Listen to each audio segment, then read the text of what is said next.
Hi guys. Oh, it's a little darker in here than I thought it was going to be. Well, that sucks, but we'll deal. How do I turn this chat on? Let's turn the chat on. There we go. Hi guys. Hi everybody that's hopping on. Well, I hope somebody hops on. How was everybody's weekend? It has been... Hi Air. Hi Anna. Hey Lee. It's been a busy one for me this weekend. Hey Kiara.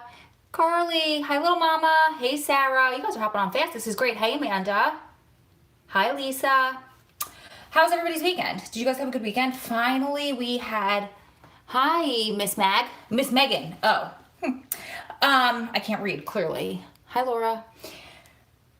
We finally had a beautiful weekend here. So today it hit almost 90 degrees. I just got home. Hi, Monica. I just got home from a barbecue at my brother's house. So that was really good. But the allergies are still pretty strong here. So pardon me if I sniffle. But I got this message the other day and I wanted to talk through it with you guys. Oh, it's hot there, Melinda? That's awesome. It's been raining. No, Elvira, good. I'm glad you had a good weekend. So I just want to talk through this with you guys because it's funny. I had a call with a girlfriend who was going through this over the weekend, and I got this message earlier last week. So I think this is probably a common theme. So let's talk through it. I'll tell you how I advise this woman in her situation specifically, and then we could just talk through the emotions, and you guys, of course, could share your opinions as well. So this woman said, bro, I need some advice. It's been almost 2 years since I lost my job due to my husband being dumb. Who can relate to that? Give me a thumbs up in the comments. Who can relate to that? Can't we all relate to that? Thanks about the romper. It was so cheap. I'll put the link. I put the link in my Instagram stories, but I'll put the link in the description box below. It's like, it was cheap from Amazon. So I will make sure that I link that for you guys because it is so comfortable. And it's just a short romper. I don't know if you could see me. I'm dropping stuff behind me. Okay. So she said, I ran into my old boss today. And he says he would love to hire me back, but I need to call corporate HR to get things worked out with them. So my husband calls and I tell him, and all he could do was be negative about it. Now I don't even want to call HR because he has put me in such a bad mood. How do I make him understand it's not always about him? Hey, Mama.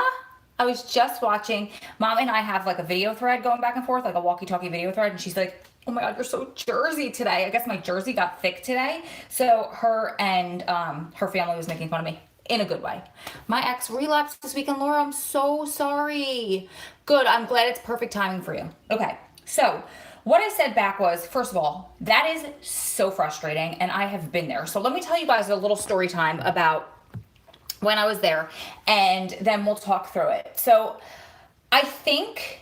Let's tell you the story, and then I'll give you my advice. But a couple of years ago, Adam wanted me to drop everything. I've told the story a few times before, but he thought it would be best for us, really. He wasn't doing this selfishly this one time, but he thought it would be best for him to move out to a facility in Arizona, for me to move to Vegas, because we have plans. Eventually, when Adam's released, we are going to move to Vegas. That's where we're going to settle. And, there's some opportunities for us out there. We're both really excited to go out there. But as of now, we don't have an out date. We don't have a time frame when that will happen. So for me personally, this was back when my mom was alive and very sick. And so I was like, I don't understand. Like, you want me to drop everything, leave my mother, who I only have a short amount of time left with, leave my job, which is at this point pretty secure, knock on wood, leave my family and my sisters who I'm so close with, they're my support system, and move across the country where I have nobody. You'll be 3 or 6, I don't know the difference, like depending on which facility he went to, you'd be either 3 or 6 hours away in a prison. We know 1 or 2 families out there. They're not my husbands. They're not my fathers. Like if I need like a man to help me with something, who am I going to call? What am I going to do? Not to mention, this situation has given me a lot of reservations, and I've developed a lot of social anxieties because, first of all, I'm a woman who's by myself all the time. So you want me to move across the country where I don't know anybody and then have to meet people and open up to the fact that my husband is in prison, which creates judgment, but also it puts me in an unsafe position sometimes. And then number two, I don't make friends very easily because I don't really want to get into, oh, I have a husband, he's in prison, he's a lifer. That's really difficult for me because I've been doing this for so long. I don't really feel like dealing with the judgment, and I don't really feel like having to go pick up across in Las Vegas and have to find another job and all of that stuff. It just made no sense. So what I told him after we really had some like heated discussions and bad visits for weeks, finally I said to him, I said, listen, I'm not going. If you want to go to the West Coast because you feel like that is what's best for you, I will not stop you. I cannot stop you because you know what is best for you in there. I've never lived in your society, but you have to trust that I know what's best for me out here because it's been 20 years since you lived in my society. You have to trust that I know what is best for me. So go if you want to go, but I'll tell you this much. I'll tell you that you'll go from having visits once a month, which used to be once a week, but then he moved and that wasn't his fault. I mean, God bless that this happened, but he used to live 2.5 hours away. I could go every weekend. He moved 6 hours away. I could go once a month. If he moves across the country, 3,000 miles away, I'll go probably once a year. That's expensive. It's a lot. Hey, Ray Ray. So I owe you a call, by the way, sweetheart. I'm not ignoring you. I was just saying before you hopped on that it's just been a crazy, like, have not had a minute to breathe weekend. So I am not ignoring you. I'm going to call you. So anyway, so finally, you guys, it took a couple of months. He backed off, took a couple of months, and he finally admitted to me that he was wrong. In that instance, he was being selfish. He genuinely was doing what he thought was best for us, not just him. He genuinely was doing, honestly, what he thought was best for us as a couple without really seeing the whole entire full circle of what he wasn't seeing far beyond what was right in front of his eyes. He was seeing small opportunity and not seeing the big picture. And he still to this day apologizes. Like, I pushed you to do that. I pushed you to do that because he made me like hop a plane and go out there and, go see this. I'll get into that another time, but it was a great experience for me, but I was like, that's great. I was there. I had a great experience. I'm still not moving there. Joke's on you. But anyway, it was a wonderful experience when I was out there. Again, I will tell you about that coming up very, very soon. I'm really excited about this video that I'm going to be making about that. But hey, Jess, but the point is, they might think that they know what's best for you, or they're doing what they think is what's best for you. But at the end of the day, they're not living in your world. Just like we can't tell them what's best for them in there, we can't get involved in those prison politics because we don't know what's best for them in their world. And when they're being crazy selfish, if it's not, let me just see what Melinda said. My husband told me today that he'd help me bring out my inner child, and then maybe I could teach him how to be a grown-up. You're very welcome to mention anything helpful about my drama. Thank you, sweetheart. So Melinda just over the weekend went through an experience where her husband was being a little bit selfish, and thanks, sweetheart. She was on a call with him. I just want to be gentle. I know you said I could talk about whatever I want to talk about and I could share your situation, but I want to be gentle and respectful of your relationship. So she was on the call with her husband and she was talking about something that had bothered her. And so he was telling her the situation, knowing that it was a trigger for her. It's one of the very few, if not the only thing that is her hot button. It's a trigger for her. And so she said, listen, we can't talk about this. And he said to her, no, we're going to talk about this, and kept going and kept talking about it. And Melinda is mature enough and strong enough and empowered enough as a woman. And she said, sorry, click. And she hung up on him. And I'm not saying that we always have to do that. And, I've kind of had not disagreements, but we're allowed to disagree as adults. That's what I mean. With girls in the past, we were like, I would never do that. They're in jail. Right. But we're not going to let them walk all over us either. And we're going to stand our ground. And I think in this situation, Melinda did it very perfectly. So they kind of had words back and forth, and I told Melinda, I said, sometimes this happens to me, and it's not a disagreement with Adam, but sometimes I'll be talking to Adam and he's not talking to me, if that makes sense. Yes, I'm the person on the other end of the phone, or yes, I'm the person on the other end reading the email, but he's saying things to me for other people to hear. Does that make sense? He's saying things to me for the people around him or the people listening to hear. Do you guys get that? So in this situation with Melinda, it might not have been the case, but you have to remember that. Now, let's go back to this girl's question. Inmates can be selfish at times. I was for sure. The person in the free world matters too. I'm glad she said no and hung up. Great point. And you guys, that's coming from Jess, who did a few years on the inside. So she has the same perspective that your loved ones have. She was there and she could say, yes, sometimes we get selfish. And that's the thing. Sometimes they just don't know. So one time, and I've told this story a few times before, one time Adam was asking me like for things over and over and over again, and I was so frustrated, and I was venting over curl links to a mutual friend, and the mutual friend said back to me, he goes, first of all, why are you telling me and not him? Point. Point.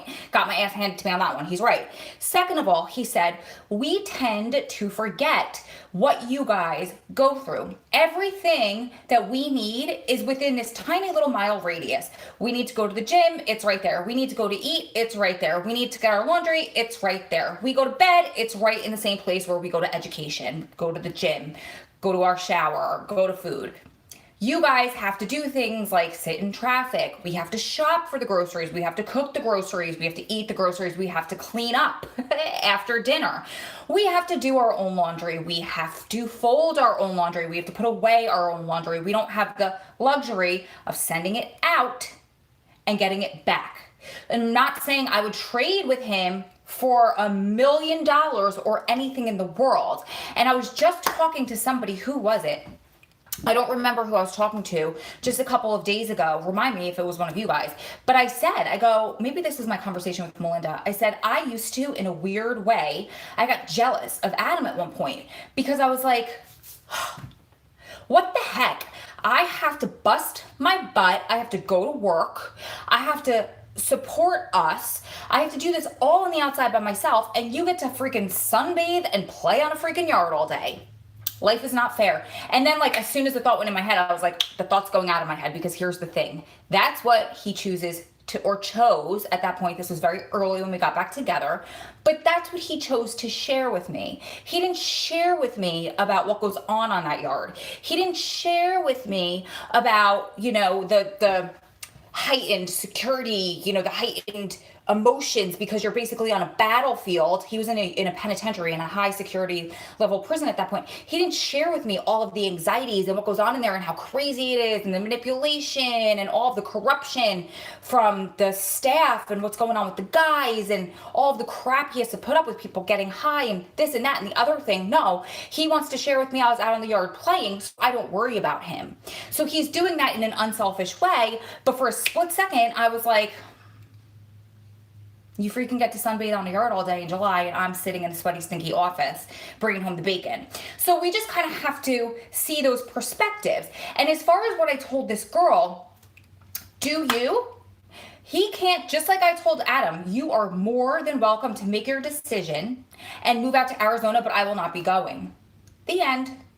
I make decisions for my life. You make decisions for your life. I would love to make decisions with you because we are a team and we're a couple. But if you're not going to see things from my perspective and you're going to choose to shut yourself off and nope, it's my way or the highway, then I'm going to do my way or the highway. And we're going to figure it out. And I'm not saying that it needs to be like bleh, because you are a team and you should work together as a team. But the point is, it's going to have to take potentially a couple of times for you to say, no, you're not going to ruin this situation for me. You're not going to boo-hoo on me potentially getting the job I was fired from back and make me so upset that I'm not going to call the HR department and they're waiting for me to call them. And I've been out of work for 2 years and this job I know and I had is waiting for me. And now you're putting me in a bad mood enough that I'm not going to go after it.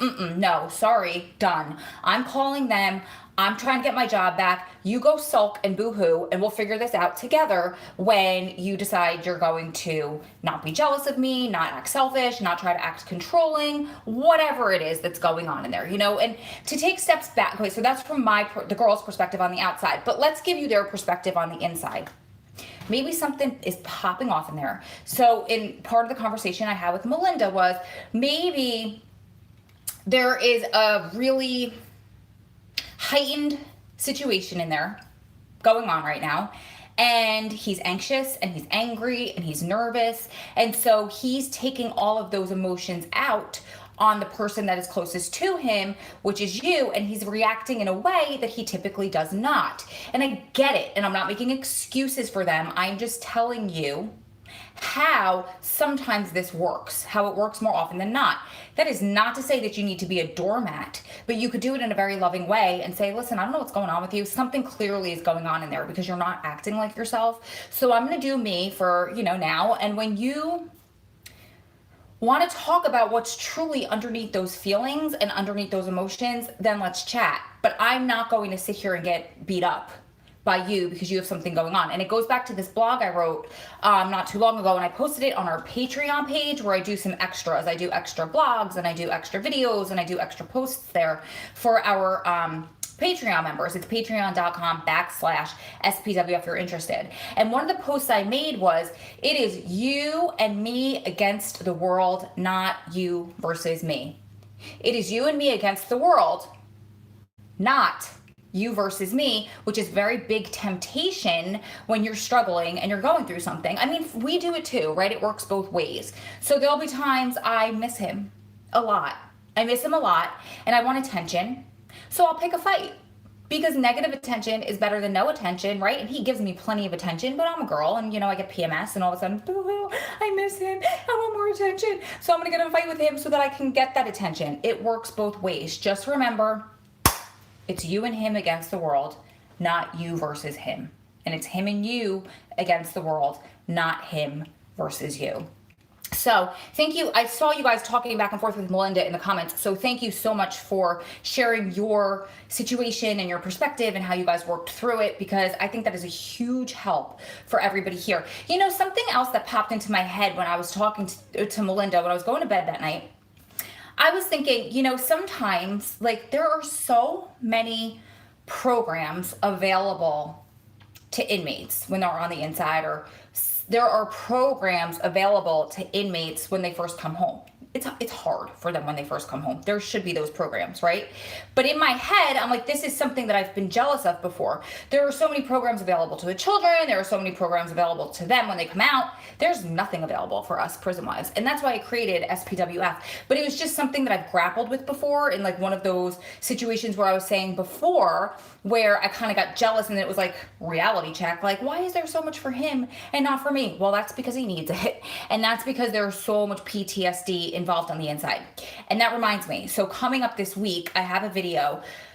I made 2 videos today, one for Wednesday and one for Friday. And one is an amazing exercise, real quick exercise that you can do with your loved one to help you avoid or help them avoid the PTSD of not being able to make decisions and when they first get out and there's so much going on and they've been told what to eat, when to go to bed, where to go, where they can't go, when they can move for as long as they've been inside. And even if it's a couple of months, that takes a toll on them mentally and it causes this PTSD afterwards. So the thing is, this subscriber shared something she does with me, and I'm like, girl, you're genius. This is genius. So I asked her if I could use it for a video. She said yes, and that's coming this week. I think we experience our own form of PTSD from this too. Amanda, yes. I've said that to somebody before, and they're like, how dare you? But I am with you. I am so with you. Hi, Brian. Yes, I agree. So there is a class that my friend Dr. Avon Hart Johnson, her organization is called DCPC, DC Project Connect, and she's running a class that deals with grief and coping while your loved one is gone, and it's specifically for prison wives. So she's running a class again very soon. She's going to send me a flyer to share with all of my subscribers and all of my members. And I took the pilot of that class, and it was amazing. And it does help you get over a lot of the emotions that you're harboring for them either leaving you, or if you're MWI, putting you through this, and you putting your goals aside while they're inside. But also, I think it's tools to help you avoid some of that PTSD that we get. Okay. When my husband starts acting like that, he will be the first to say, I'm sorry, I wasn't thinking, because I won't stand for his attitude and I will stand my ground. Jessica, that is such a good point. You guys have to understand one of the most attractive qualities in a woman to a man is confidence and security, right? And even if you're not the most confident person in the world, even if you have your own insecurities, you're going to need to act as if until you learn it. Because here's the thing. If you let them, they're going to walk, not they as in the guys inside, but this is a human nature thing. They're going to see how far they can go and how much they can get away with, and see how hard they can push. So you need to set your boundaries, and you need to make sure that you're in a situation where you let him know, I'm not going to take this. Just like Melinda was like, dude, no. You want me, I'm telling you that's a trigger. I'm telling you that this hurts me for you to talk about. And he's like, oh, you're going to listen. And she's like, oh, hell no, I'm not. That's my boundary. That was her hanging up the phone. That's my boundary. I'm not. And what happened? 2 days later, he thought about it, right? Because that's the silver lining around these dark clouds of having a loved one in prison, is that what happens is they go back to their cells, and then they're alone at night, and all they have are their thoughts, and they think, and they think, and they think. So yeah, he might be acting hard and tough on the phone, but when he goes back to his cell, he's like, he's got a lot of, it's a long night with those thoughts. And a lot of my members and my subscribers say, well, I'm afraid he's going to leave. I'm afraid to do that to him because he's in jail and he's miserable and I don't want to make it hurt anymore. All you're doing, girl, is making excuses for not standing up for yourself. And all that's going to do is allow him, all you're doing is moving that threshold, the line of the threshold further and further and further. So he got away with this. Now he knows he can get away with this. And now when he moves here and you push the line this way, he can get away with this. And there's no going back. Once you cross that line, how are you going to go back? You told him, I will allow you to disrespect me and treat me this bad. And then he crosses this line. I'll allow you to disrespect me and treat me this bad. So now you're going to go over here. It doesn't happen like that. It doesn't happen like that. So just make sure that yes, they want to test the waters. Well said. I have to learn to stand my ground with him, and he fully knows he can't walk on me. Good. He's told me he's scared to make me mad because he's seen it since they met before he was incarcerated. Yes. And I think we could all be big kids. And I think when they're on the inside, they can turn into big kids because they are reliant on us. And here's the thing, it's emasculating to be inside. It's emasculating to be inside. So they're going to do anything they can to be macho and to play that man role, right? So make sure that you're doing what you can when you're not arguing and when you're not fighting to help kind of fuel and build up that masculine side of your relationship. So if you need his help with things, don't think along the lines of, well, I don't want to ask him for anything because he's inside.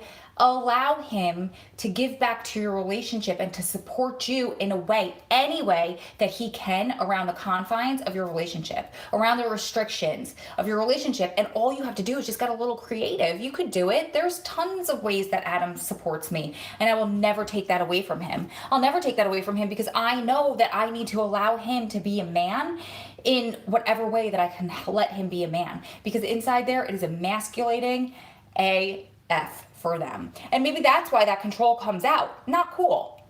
We can understand it. doesn't mean that we need to live with it or put up with it. So I think that's it. I've been going for about a half an hour. I'm gonna post the link. This looks kind of funky in this like in this video, and I can't back up because there's a thing right here. But I will post a link to my wrapper. I am obsessed with it. It is so comfortable. So I'll post a link to where to get it. Cheap, Amazon, and it's not like see-through. I've heard this before. Women don't want to pressure them because they are inside, but I feel we cannot be this way. Sorry, I'm bending over. We have to help and guide them and show them responsibility. Christina, well said. It's super cute. Thank you. Thanks. It's shorts, but it's like wider. I don't know why I feel like a commercial right now. I just want to share everything with you guys because that's what I'm here for. So you guys keep staying strong, keep loving strong, keep supporting one another through this journey because you're one day closer to it all being over.